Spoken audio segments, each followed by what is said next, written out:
housekeeping out of the way, so we are now about to begin our journey. You have all taken your first step into creating successful apps. And of course, I am here with you every step of the way.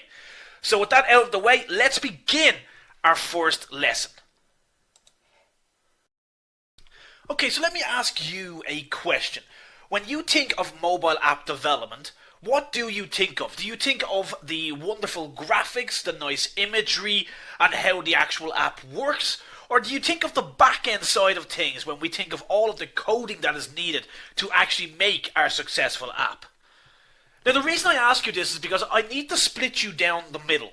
Some of you are here with the understanding that mobile app development is all coding. It's all understanding how to actually code to create an app.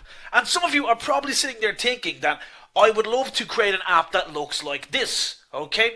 So there actually is two fundamental elements that we need to understand. And that is, of course, the design of our mobile apps and, of course, the programming that we're going to put into it.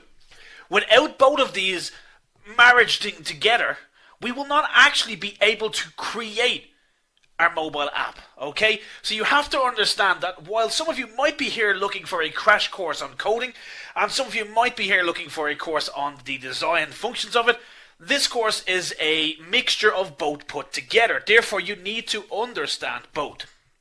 Now, with programming on our mindset, let's look at some of the popular coding languages that you're actually able to use and learn from mobile app development.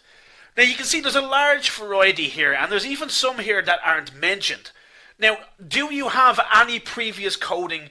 Have you got any experience using any of these languages before? Now, Python is one of the easiest languages to learn, but Java is the most robust. It has been around for a long time, and it's used in majority of software development, mobile app development, and everything else that is related to applets. So Java is going to be the focus for our course, okay? This is what we're going to look at.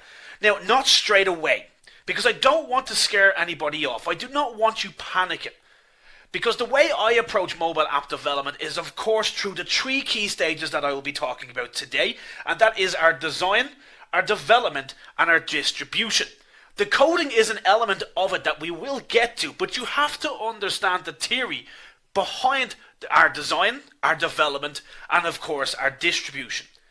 Coding is going to come in here as our back-end approach to it.